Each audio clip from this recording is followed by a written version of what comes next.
Hola, ¿qué tal? Bienvenidos. En México, 6 de cada 10 personas sin registro de nacimiento son niñas, niños y adolescentes. Esta situación es muy grave, ya que sin el acta de nacimiento, los menores simplemente no pueden ejercer sus derechos. Por ejemplo, sus derechos a la educación, su derecho a recibir servicios médicos. Hoy, a través del caso de una mujer venezolana y su hija, hablaremos del derecho a la identidad. Soy Verónica González. Comenzamos.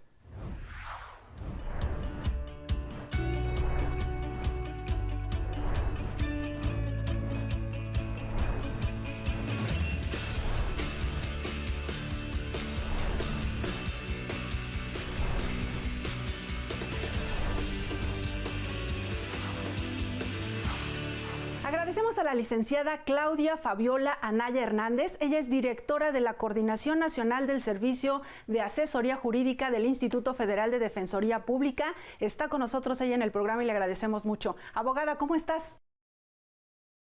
Hola, muy bien, muchas gracias por la invitación. Es un gusto poder estar con todos y todas ustedes compartiendo sobre este tema tan importante. Así es, cuéntanos sobre Jocelyn. Obviamente no es su nombre real, la vamos a llamar así para proteger sus datos personales, pero cuéntanos cuáles son las condiciones en que llega a México. Ella es venezolana, ¿qué es lo que sucede? ¿Qué situaciones enfrenta ella?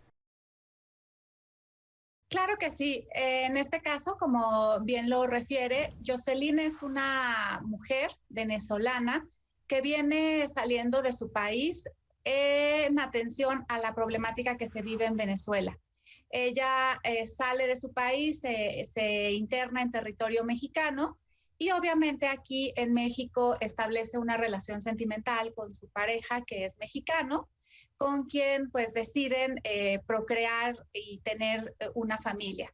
En relación a ese sentido, pues ellos viven en concubinato, establecen su domicilio en el Estado de México y pues bueno, después durante toda la relación sentimental procrean a su hija y es cuando nace ¿Qué su sucede bebé. cuando nace?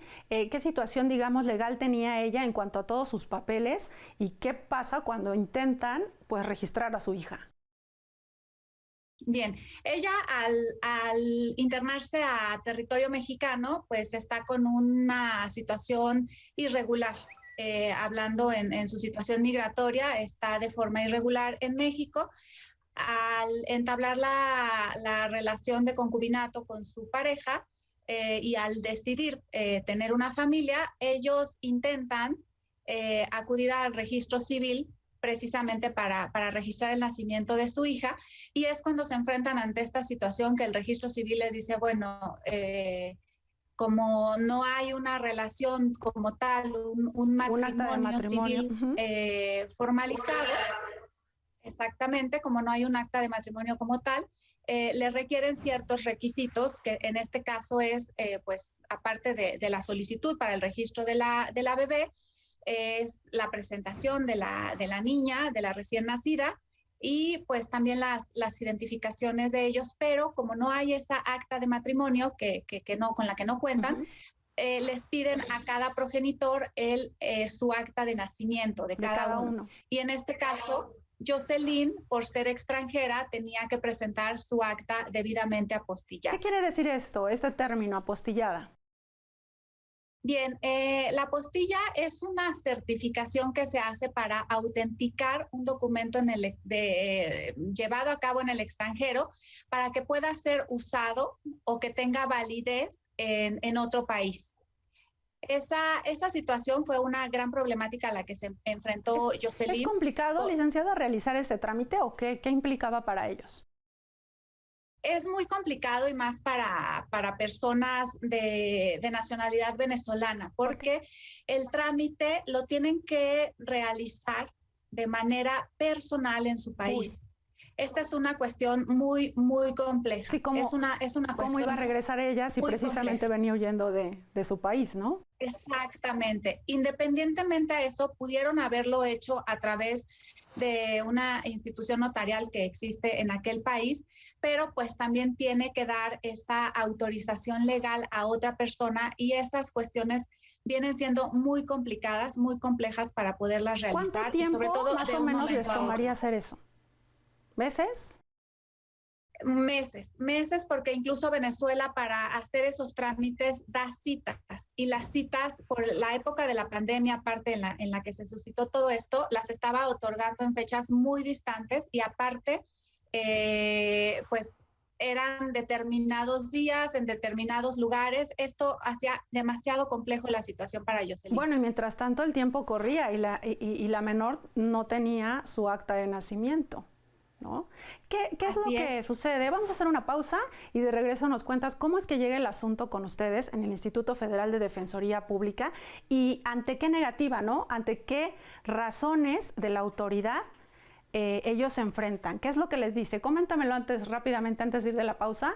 ¿Qué es lo que les dice la autoridad? Llegan al registro civil y ¿qué les dicen? Bueno, les piden el acta apostillada, pero ¿después qué? Automáticamente les dicen, no podemos registrar a tu bebé porque no nos estás trayendo el acta de nacimiento tuya debidamente apostillada. Esa fue la negativa y acudieron a varias oficinas de registro civil en donde todas les informaban lo mismo. Muy bien, entonces dejamos el asunto aquí, hacemos una pausa y regresamos. No se vayan. En 2020, 1.629.211 nacimientos fueron registrados en México, 22.1% menos a los reportados en 2019. El 89.9% de los nacimientos fueron registrados antes de que la persona cumpliera un año, mientras que en el 10.1% de los casos las personas registradas tenían más de un año cumplido. La tasa de nacimientos fue de 47.9 por cada 1.000 mujeres en edad reproductiva, lo que representa una disminución del 13.1% respecto a 2019.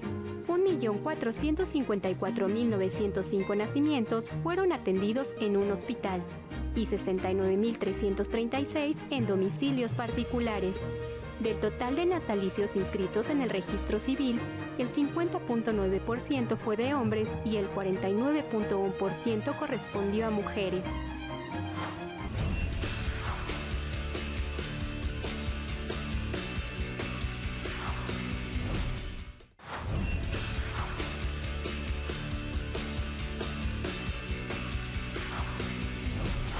Ya estamos de regreso conversando sobre el derecho a la identidad, en este caso a través de la historia de una mujer venezolana y la hija que procreó con un mexicano. Licenciada, ya nos dijiste, pues les niegan el registro por este requisito que no se cumple del acta apostillada. ¿Qué es lo que ocurre después? ¿Cómo llega el asunto con ustedes al Instituto Federal de Defensoría Pública? Bien, pues mira, en México existen muchas organizaciones que brindan ayuda, bueno, organizaciones de personas extranjeras que brindan ayuda a sus connacionales. En este caso, Yoselin fue referenciada por parte de esta asociación exclusivamente de personas venezolanas y la refieren con nosotros en el Instituto Federal de Defensoría Pública para poderle brindar una asesoría y en dado caso determinar qué acciones legales podíamos emprender a su favor precisamente para lograr el registro del nacimiento de su hija. En este momento, ¿cuánto tiempo ya había pasado? ¿La niña ya qué edad tenía? Ya tenía casi un año de edad. Realmente la niña nació en enero del 2020 y cuando Yoselin llega con nosotros ya estábamos en el año 2021, ¿no? Fue en este año, fue a principios de este año, ya la bebé tenía un año de edad sin contar con un acta de nacimiento. Fíjate, y te menciono esto, licenciada, porque en este transcurso, bueno, ¿cómo es que, por ejemplo, podían llevar a su hija a que le aplicaran vacunas? Por decir, uno de los temas, ¿no? Es muy importante contar con este documento, con esta acta de nacimiento. ¿Qué plantean ustedes ante la autoridad? ¿Qué recurso legal presentan ustedes?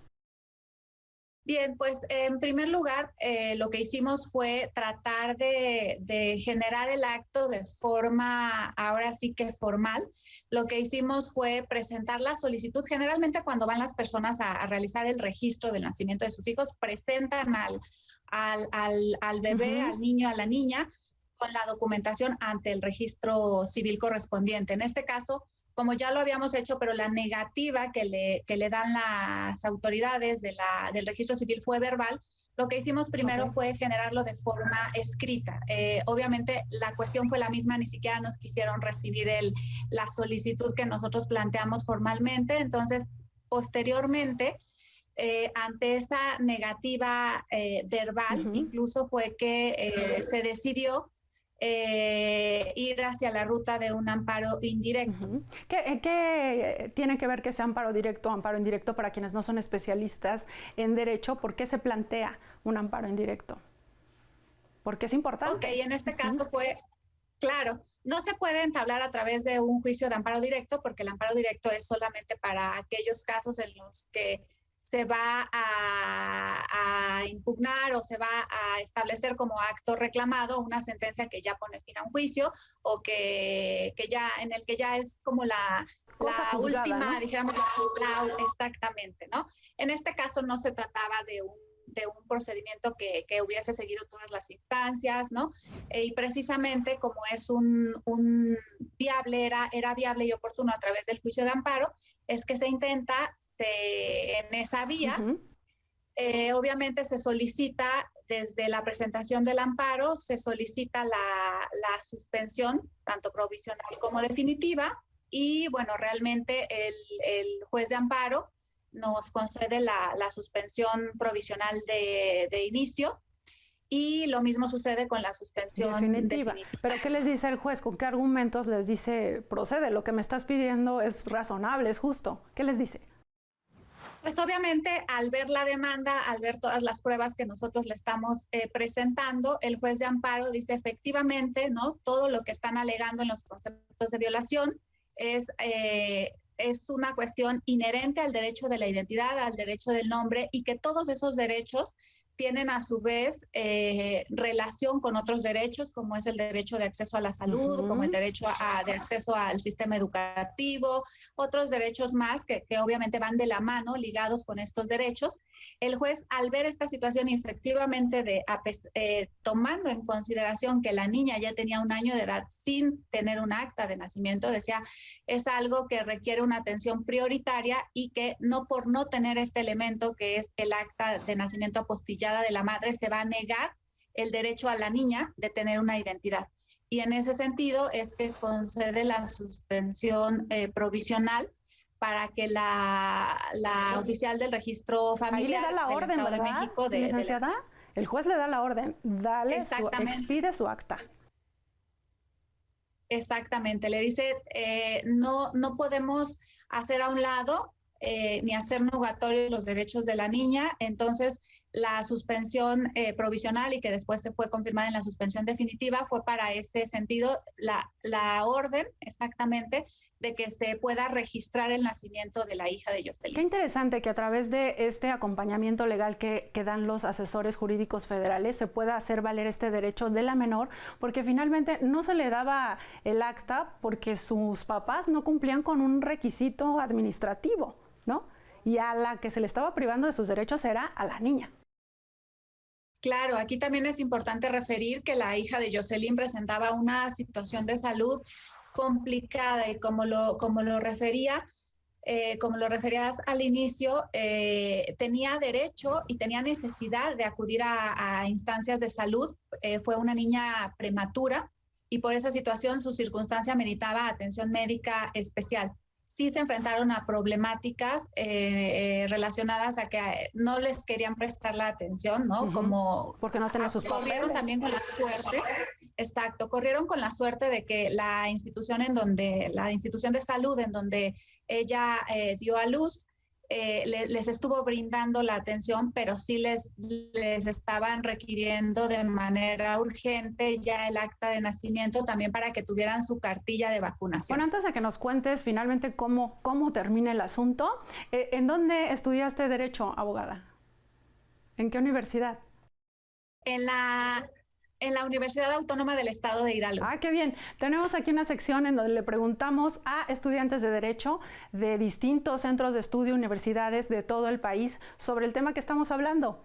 Entonces vamos a la pausa y vamos a escuchar la opinión de los estudiantes. Ellos nos dicen por qué es importante tener un acta de nacimiento. Regresamos.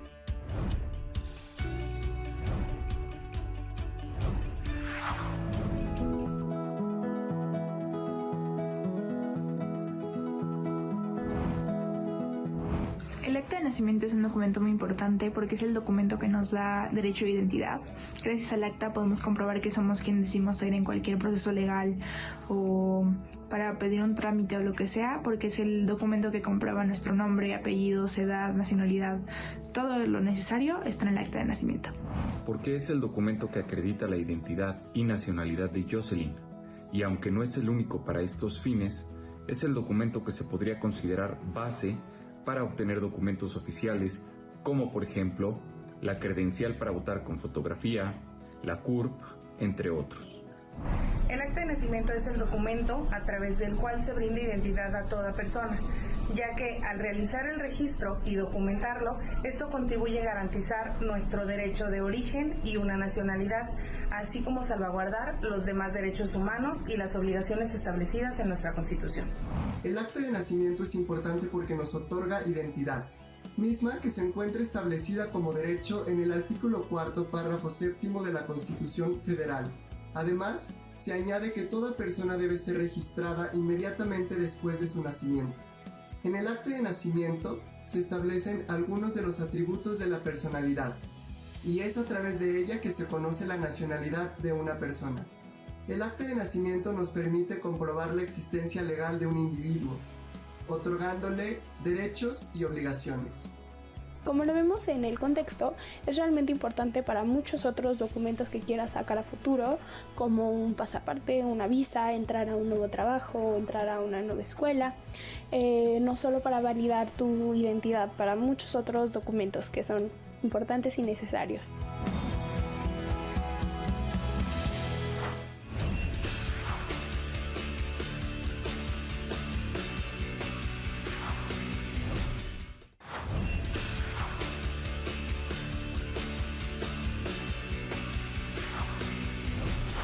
Ya estamos en la parte final del programa de hoy conversando sobre el derecho a la identidad. Ya nos platicaste, abogada, todo el caso de Jocelyn y su hija, cómo es que finalmente sí se ordena por parte de un juez que se expida su acta de nacimiento. ¿Cómo termina este proceso legal? Bien, pues efectivamente, derivado de la presentación del amparo, como comentábamos, se nos concede la suspensión provisional y posteriormente la suspensión definitiva para el efecto que la oficial del registro civil registrara a la hija de Jocelyn. El juez da la indicación en esa sentencia interlocutoria que fuera de forma quizá temporal, ¿no? En lo que se resolvió en definitiva el amparo. Y al resolverse el amparo en definitiva, se concede el amparo para el efecto de que esa acta, que si el registro civil la hubiese tomado como provisional, ahora tuviera el efecto de permanente y definitivo. ¿Qué les dicen a los asesores que llevan el caso? ¿Qué les dicen, en este caso, los padres de la menor? ¿Cómo se sienten después de recibir este servicio? Pues los padres están sumamente agradecidos con el servicio que les da la Asesoría Jurídica Federal, porque realmente encontraron muchas trabas, aparte de que su condición económica les impedía acudir con un abogado particular que les cobraba demasiado, y sobre todo al ver que la estrategia legal fue la indicada, porque obviamente inmediatamente después de que se presenta el amparo se logra el registro del nacimiento de la bebé, de la niña. Creo que fue algo sumamente maravilloso para ellos porque sí estaban pasándola muy mal ante la omisión, ¿no? De tener ese acto que es indispensable para el tiempo que estaba pasando. ¿Cómo se preparan los asesores jurídicos federales, asesores y asesoras? Tú que estás al frente de estos trabajos, coordinándolos, ¿cómo se preparan, cómo se capacitan para tener esta sensibilidad? En este caso porque se trataba de un menor, pero sabemos que atienden a otros grupos vulnerables. Así es, mire, en el Instituto Federal de Defensoría Pública, la Asesoría Jurídica Federal ya lleva muchísimo tiempo también existiendo. Llevamos asuntos de naturaleza federal en materia civil, fiscal y administrativa. Sin embargo, en esta administración se está dando un nuevo auge a áreas especializadas, como es el tema para personas en movilidad, que es decir, aquellas personas migrantes que requieren de asesores especializados también en la materia, ¿no? Que sean muy atinados a las cuestiones de regularización migratoria, cuestiones de protección. Exactamente. las cuestiones también de protección internacional, de refugio, ¿no? Existe un área especializada en la asesoría jurídica que brinda atención a toda esta población. También existe un área especializada para atender a personas con discapacidad. Y bueno, también todos los asesores jurídicos están en constante capacitación precisamente para poder atender temas de niños, niñas y adolescentes que se encuentren inmersos en cualquier problemática que sea un asunto de competencia de la asesoría jurídica. Y finalmente, pues también la nueva competencia que tiene el instituto es en la materia laboral. Y ahora sí que la última novedad... Lo más reciente, sí. La última novedad con las reformas de junio de este año a la Ley Federal de Defensoría Pública, se dota también de competencia a los asesores para brindar patrocinio o asesoría en temas de amparos en materia familiar. Bien, pues qué interesante. ¿Cómo se acerca la gente que esté viéndonos ahorita a través de Justicia TV o en nuestras plataformas digitales? ¿Cómo se pueden acercar para recibir este servicio que es gratuito? Ellos pueden acudir personalmente con nosotros en nuestras oficinas. Las oficinas centrales de la Ciudad de México están en la calle de Bucareli, número 22 y 24, Colonia Centro, en la alcaldía Cuauhtémoc, cerca del Metrobús del mismo nombre de la Defensoría Pública. Y a lo largo de toda la República también tenemos delegaciones a las cuales ellos pueden acudir. Ya tenemos presencia en los 32 estados de la República. Y yo quiero agradecerte porque nos compartiste esta experiencia del caso de Jocelyn y también de las funciones que realizan los asesores jurídicos federales. Y sabemos que siempre están muy ocupados, pero deben tener un momento de esparcimiento. ¿Cuáles son tus lugares favoritos, abogada? Muchas gracias. Sí, pues yo realmente disfruto mucho de ir a caminar a la primera y segunda sección de Chapultepec, en donde podemos encontrar el Museo Nacional de Historia, en el cual encontramos pues mucha riqueza de los antecedentes históricos de nuestro país hasta nuestros días, ¿no? Ya que pues incluso en ese museo podemos acudir no solo una vez, sino todas las veces, porque cada vez se maravilla uno de la riqueza histórica que hay ahí, ¿no? Por ser uno de los castillos reales que existen en México. Creo que también toda la información cultural que se contiene en el mismo nos deja una gran riqueza cultural. Así es, pues muchas gracias por haber estado en el programa de hoy. Muchas gracias a usted. Gracias a ustedes también por su atención y ahora vamos a conocer un poco más de la riqueza cultural de nuestro país. Soy Verónica González, hasta la próxima. Les saludo desde el Museo Frida Kahlo para invitarles a ampliar sus territorios de placer, un lugar que resguarda su universo íntimo. Vamos a conocerlo. Estamos en el hogar de la niña Magdalena Carmen Frida Kahlo Calderón, quien nació en 1907 en la Ciudad de México. Es la tercera de 4 hijas. A los 6 años, Frida enfermó de poliomielitis, su pierna derecha quedó más corta y eso fue motivo de burlas. A los 18, tuvo un accidente que le causó fractura de varios huesos y lesiones en la espina dorsal. La inmovilidad la llevó a pintar. Aquí encontrarán algunos de sus cuadros y los espacios que la vieron crecer y vivir al lado de Diego Rivera. Frida Kahlo vivió la mayor parte de su vida en este lugar, su casa familiar de Coyoacán. La llamada Casa Azul se convirtió en el paisaje del gusto de Frida y Diego por el arte y la cultura mexicana. Ambos coleccionaban piezas de arte popular. En esta casa convivieron grandes personalidades y artistas de la época como André Breton, Tina Modotti, León Trotsky, Juan O'Gorman, Carmen Mondragón, entre muchas otras personas que fueron clave en la conformación del México que hoy conocemos. Frida quiso dejar su casa como museo para que la gente lo pudiera disfrutar. Algunos pensamos que su fachada es la pared azul más fotografiada de nuestro país. Hasta aquí nuestro recorrido por el Museo Frida Kahlo, conocido como la Casa Azul, un orgullo más de México.